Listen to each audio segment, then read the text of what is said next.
Hello sir, good afternoon. So ito yung unit nyo, Mavic Pro. Napalitan na natin ng arm. Motor with arm po. Ayan. Pinalit namin. Ayan. So initialize siya na maayos. So live feed, okay din. Error lang, calibrate lang yan. Ayan, calibrate lang yan. Ayan. Then camera is working up and down. Controllable siya up and down. Ayan. Ayan. But, yung problem is, pag kinakalibrate na yung gimbal niya, ayan.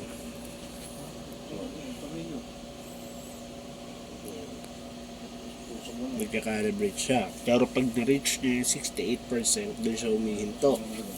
Kasi, yung gimbal mechanics nito is may problema. Ayan. So, nagbabibrate siya. Kaya lang natin ma-reach niya yung 68. 26. Makita niyo yung number mismo. Clear update kasi. Ayan. So, working lahat.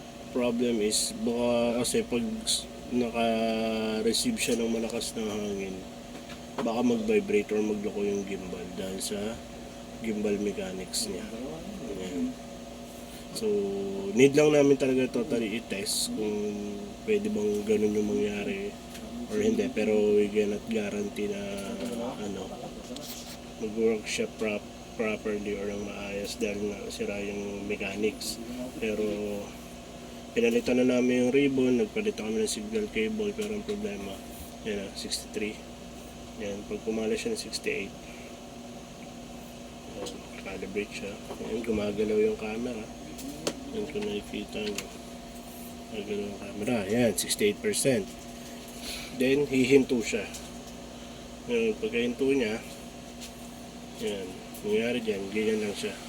Hindi siya natatapos dahil nga kasi may problema yung gimbal camera niya aside from flex ribbon na pinalitan namin.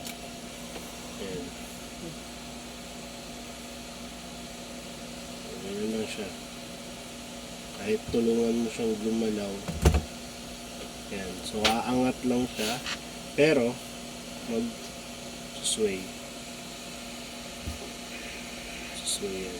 Ganyan lang yan. Ito siya ng ganyan.